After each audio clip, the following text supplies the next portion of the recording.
The principal looked at me and said my name into the microphone. But he said it wrong. He said, "Please welcome, Emily Carter." Not Emily Carter Wilson. Not my father's name.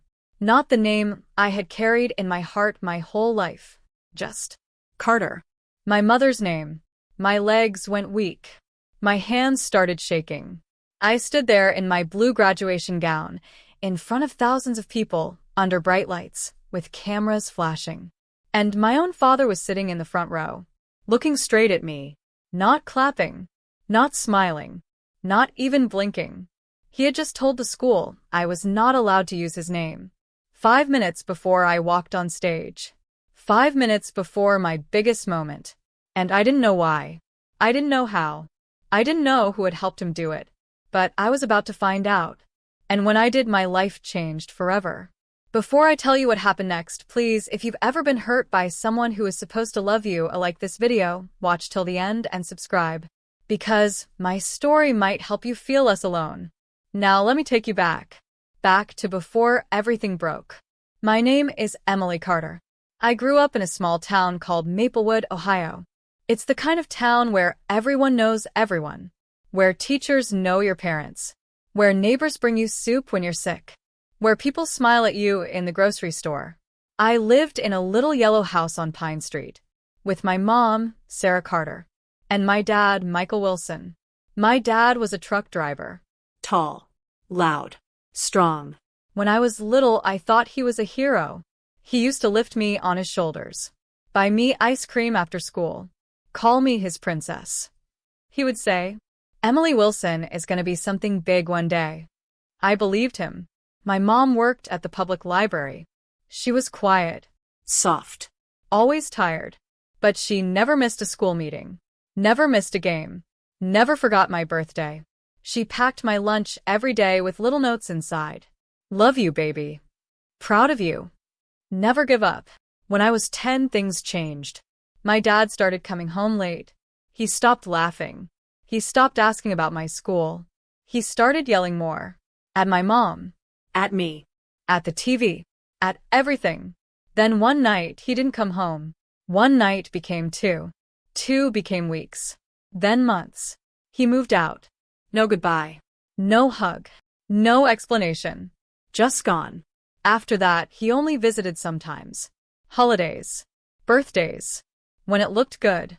He paid child support. Barely. He had new girlfriends. New cars. New clothes. But somehow he was always too busy for me. Still, I kept loving him. Still, I kept hoping. Still, I kept telling people, my dad and I are close. Even when we weren't. In high school, I worked hard. Really hard. I studied late. I skipped parties. I helped my mom pay bills. I wanted to be the first in my family to go to college. I wanted my dad to be proud. Senior year, I was top of my class. Honor roll. Student council. Volunteer work. When they announced I would graduate with honors, my mom cried. She hugged me and said, "You did this, baby." I called my dad. He didn't answer. I texted him, "Dad, I'm graduating with honors." 2 days later, he replied, "Good." Just that. No smiley face. No, "I'm proud." No, "I'll be there." But he did come. On graduation day, he showed up, wearing a new suit, sitting in the front row, next to my mom, like we were still a family.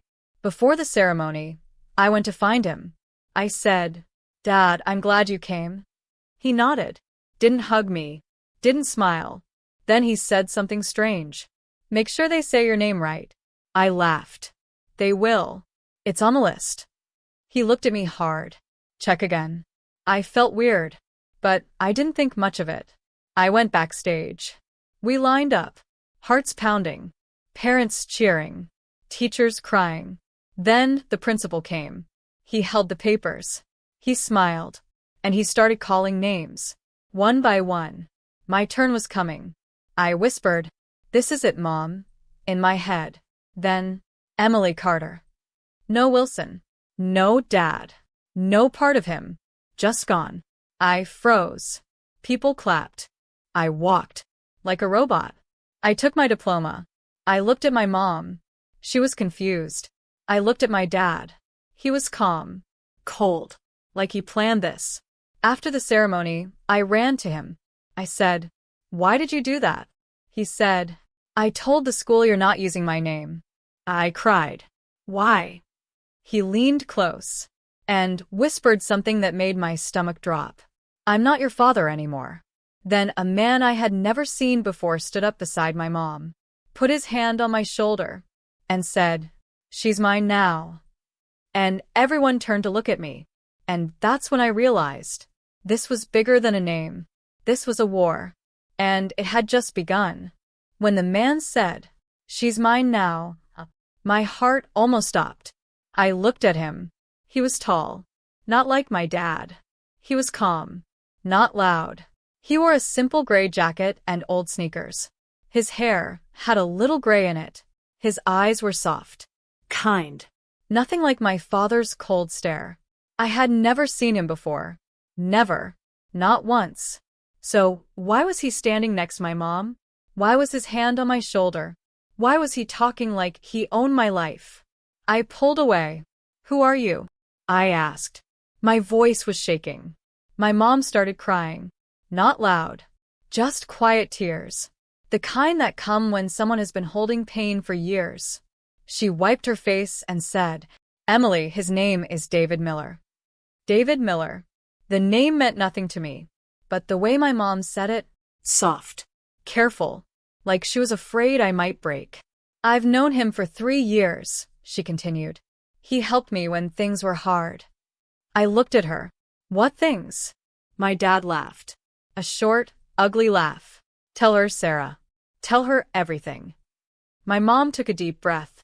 "After your dad left, I struggled," she said. "I worked 2 jobs. I was tired.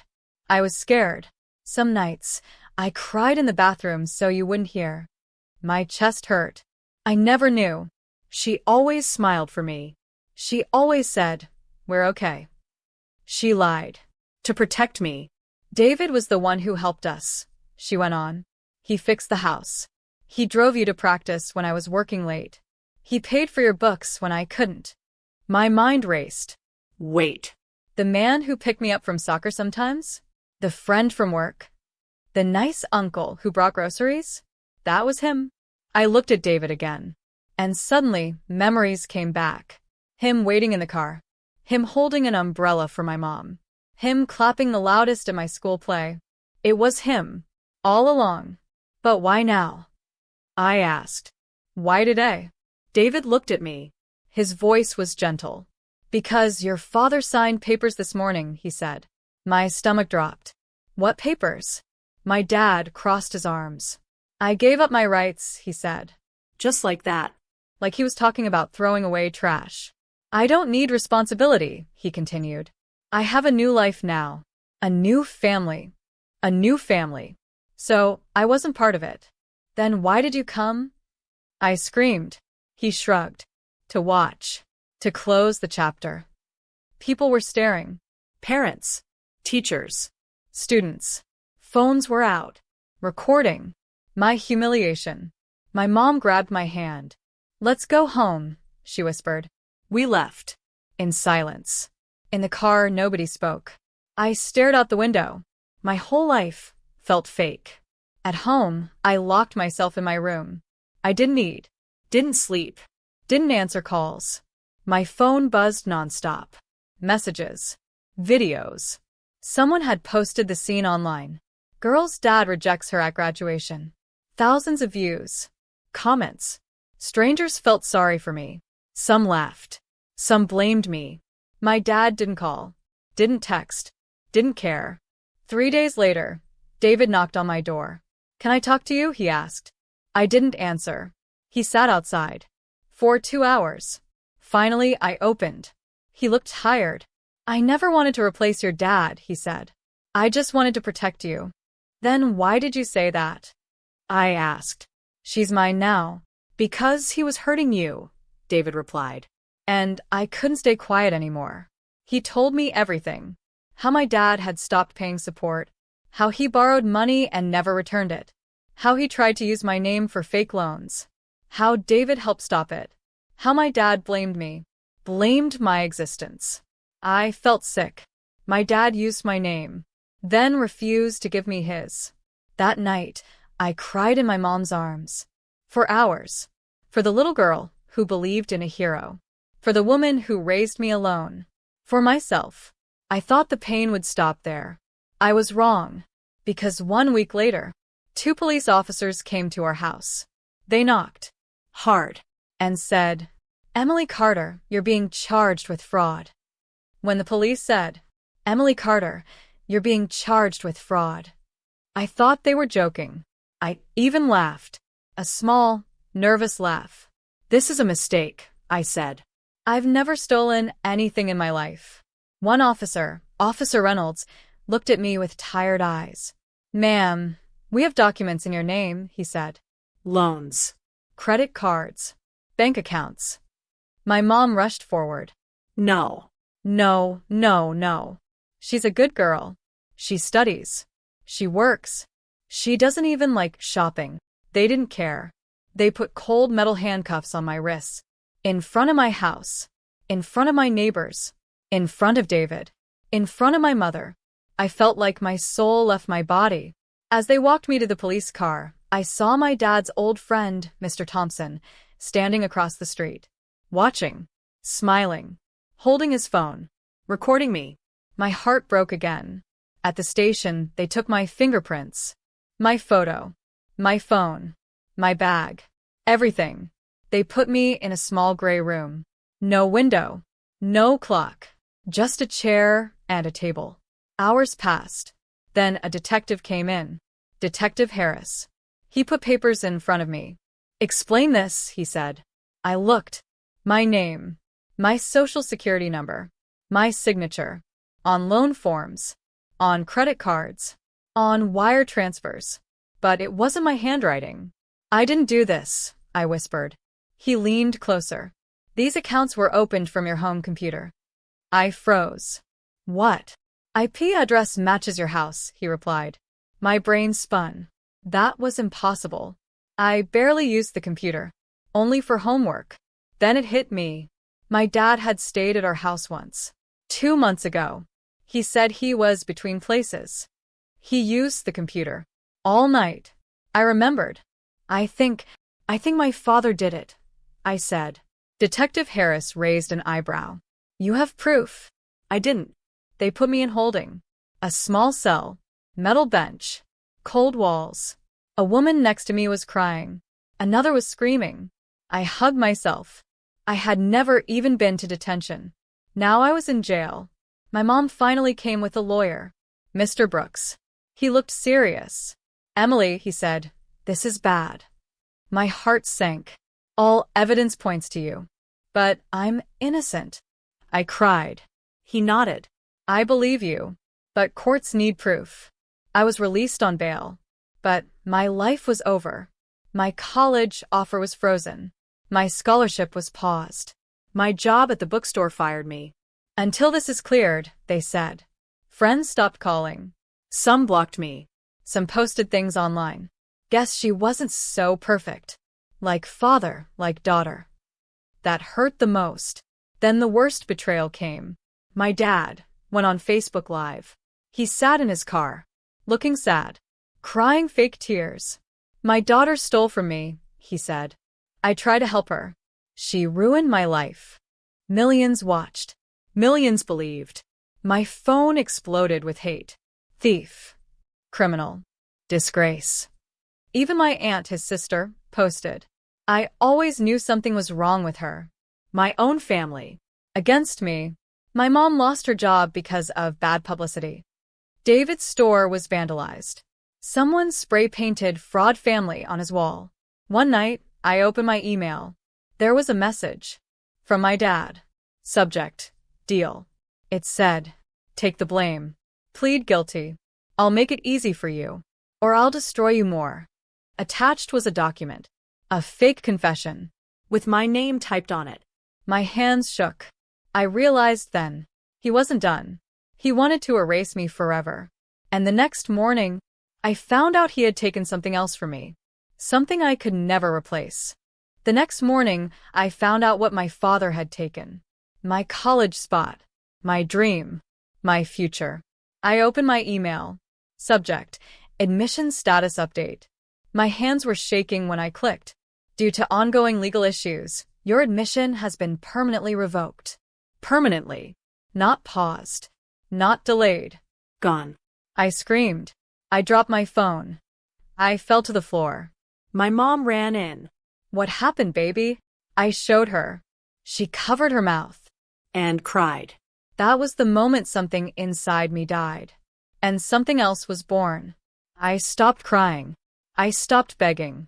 I stopped hoping my father would change. That day, I decided. If he wanted war, I would finish it. David sat with me that night. We're not giving up, he said. We're fighting. He contacted a private investigator. His name was Mark. Quiet. Smart. Obsessed with details. He looked through everything. Bank records. IP addresses. Security cameras. Phone logs. 3 weeks later, he came back. With a folder. Thick. Heavy. Full. We got him, Mark said. Inside were screenshots. My dad logging into accounts. From his girlfriend's apartment. Not our house. Video footage from a gas station. Him using my stolen card. ATM camera shots. His face. Clear. Dates. Times. Proof. Even better. Text messages. Between my dad and Mr. Thompson. Planning everything. Framing me. Using my name. Destroying me. My lawyer smiled for the first time. This will bury him, he said. Court day came. I wore a simple white dress. No makeup. No fake smile. Just truth. My dad walked in confident. Smirking. Winking at me. Like he already won. He was wrong. The judge listened. The prosecutor spoke. Then my lawyer stood up. And dropped the evidence. One by one. Screens. Photos. Records. Messages. Gasps filled the room. My dad's face turned white. His lawyer whispered. He started sweating. Then Detective Harris testified. New evidence proves Emily Carter was framed, he said. I was cleared. Completely. Not guilty. Innocent. My name was clean. But it wasn't over. The judge looked at my father. Michael Wilson, you're charged with identity theft, fraud, conspiracy, and false accusation. Handcuffs clicked. This time, on his wrists. He looked at me, begging, Crying. Emily, please. I stood up, walked to him, and said softly, You stopped being my father the day you erased me. He was sentenced. 7 years in federal prison. 7 years. My aunt deleted her posts. Friends apologized. The internet switched sides. Now they called me Survivor. Strong. Queen. The college reinstated me. With a full scholarship. News stations interviewed me. I told my story. Not for fame. For girls like me. Girls who were silenced. Broken. Blamed. David legally adopted me. I chose his last name. Not because I had to. Because he earned it. On graduation from college, 2 years later, they called my name. Emily Miller. I smiled. My mom cried. David stood. Clapping. Louder than anyone. And somewhere in a prison cell, a man who once denied me, finally understood what he lost. Not a name. Not a daughter. A legacy. And he would never get it back.